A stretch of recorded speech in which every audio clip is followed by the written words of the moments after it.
are back. Hi, everybody. Time now for the weekly matchup shows. The Oklahoma Sooners coming off that tough performance against Texas A&M last week, try to get back to their winning ways. And all you can say is one thing. Thank goodness this week's game is not away from Norman. Oklahoma comes back home, but it'll be for the last time this year, believe it or not. It's the home finale as the Sooners take on the Texas Tech Red Raiders, who just came off their biggest win of the year, an upset victory over nationally ranked Missouri. It'll be Tech at OU Saturday afternoon, 2:30. The game can be seen on ABC. OU will come in as a 15.5-point favorite.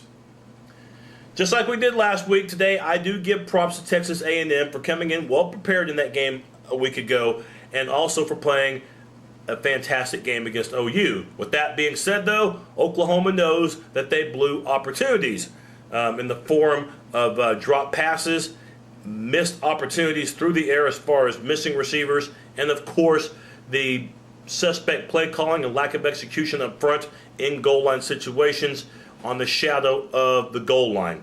Simply put, Oklahoma knows that they let one get away. This week, you try to bounce back against a Texas Tech team that, as I mentioned, coming off their most impressive performance of the season, not only in the fact that they beat Missouri, but it was the way that they did it that really caught my eye.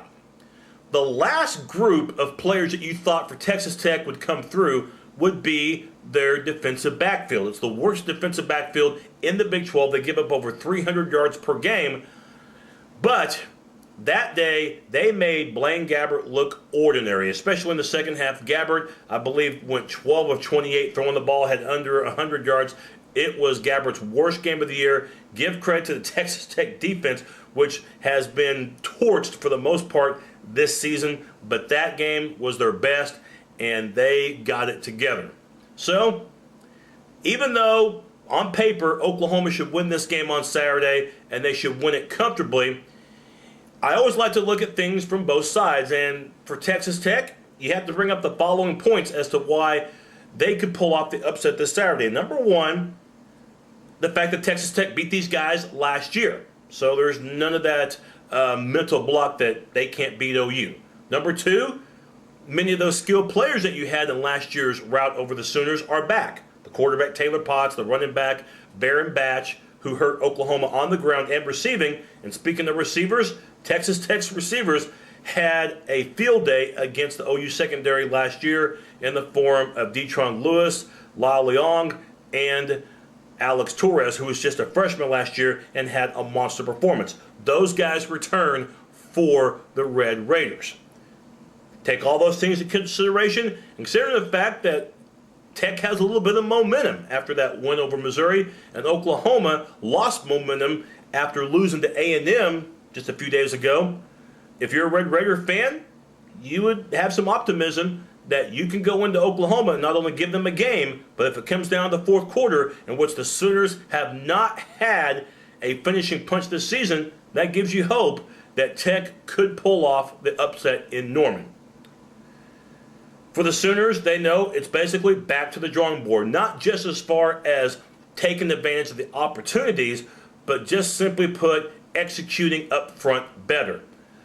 Last week, it was a bit of a mystery as to why we didn't see Finch carry the ball more than 4 times. And granted, you still have to have Murray carry the ball. By the way, DeMarco Murray is inching closer and closer to 1,000 yards. He only needs 168 more yards to get to 1,000 for the season, and he should be able to do that. You still use Murray as a back, but Finch needs to carry the ball more because he is more of a game breaker. He's faster, he's quicker, he'll get to the hole faster.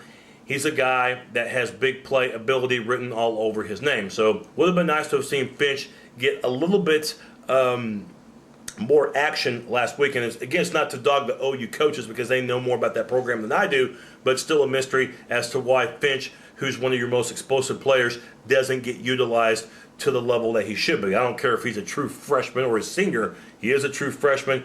Still use him. I don't care. He'll help you. Landry Jones last week was not one of his better games. I wouldn't say it was an awful game for him, but when pressured, simply put, he was in trouble and his passes were way off the mark.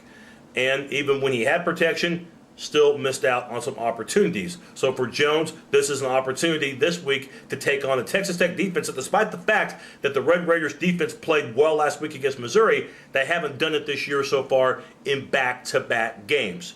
Against Texas, Texas Tech's defense, I thought, played well, even though they lost that game.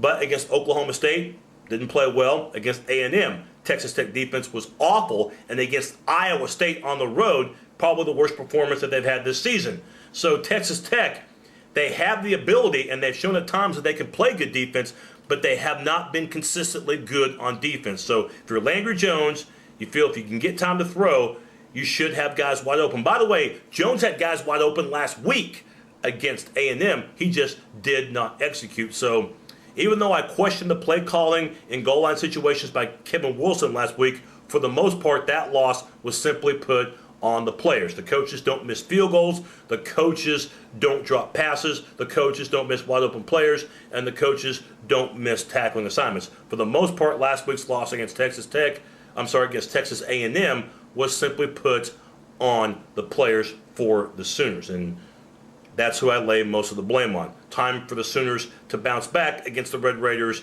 on Saturday.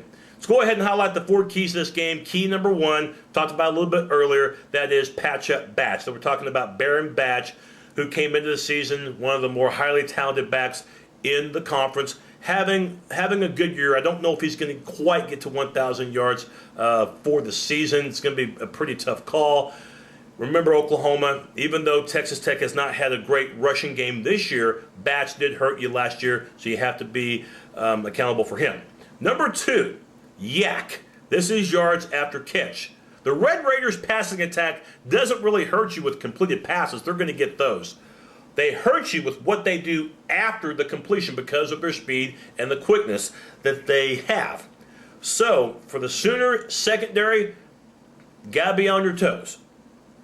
These receivers for the Red Raiders, we talk about Lewis, we talk about Leon, we talk about Torres, they could really hurt you. So spacing is important. Obviously, don't let them get behind you. And defensive line, please get to Potts or Sheffield, whoever they play at quarterback. I imagine they'll go with Potts. He's been their guy for the most part this year. And by the way, Potts did not start last week, but after Tech struggled early, Potts came into the game, threw 3 touchdown passes. So we'll talk a little bit more about that dual quarterback threat in a little bit. But secondary, let's see what you can do this week after not playing so well last week against the Aggies. Number 3, Landry, pick Texas Tech's D apart. And we've talked about this a lot previously, making sure that you hit the wide open guy. It's really not rocket science in this case. We mentioned that Texas Tech's D played very well last week, but it has been unproven as far as if Texas Tech can do that on a consistent basis. And hopefully this isn't the week where Tech has figured things out that they figured out last week against Mizzou. So Landry Jones, you've been sensational at home. Keep it up. It's that simple. And key number 4 in this game for Oklahoma, simply put, make the little things count. Last week against Texas A&M, Oklahoma did not make the little things count, not being able to pick up a yard on 4th and goal from the 1 on multiple opportunities, and also not being able to pick up a yard on 3rd and goal from the 1. Simply a bad day at the office. The little things, just like in life, in a football game, the little things make the big things. They create big things. The Sooners can just capitalize on the little things on the 3rd and short situations or the 4th and short situations. If they present themselves, the Sooners should be just fine.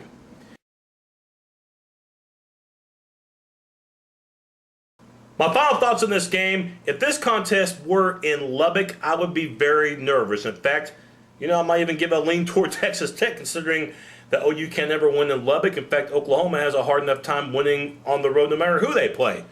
However, this year's game and next year's game between these two schools are going to be in Norman. Simply put, you're not going to beat the Sooners in Norman. It is that simple. Hasn't happened since TCU pulled it off 5 years ago, and I don't see it happening this Saturday. OU, their defense might bend at times against Taylor Potts. or Stephen Sheffield. You never know. They'll probably start Potts, but remember, it was Sheffield who started a week ago, and then Potts came in after the slow start by Tech, and then the Red Raiders picked it up after that in that upset win over Mizzou. Do expect the unexpected from Texas Tech, but don't expect the real unexpected, which would be an upset in Norman. Simply put, OU does not lose at home. 35 in a row tells you that. They should close out this season with another unbeaten home season. 36 in a row. Look for that home streak to expand to 36, and expect Oklahoma to maybe bend at times on defense, but not break, and beat the Red Raiders 38-21. Should be a much better game for the running attack of OU and for the passing arm of Landry Jones. 38-21, I think that's point spread is just about right for this game. 38-21 is my final prediction, Oklahoma to win.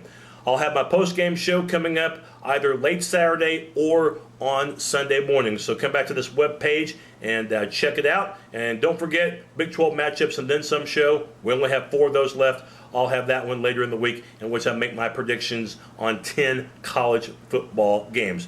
I got blitzed last week, but we're going to come up strong this time around, I do believe.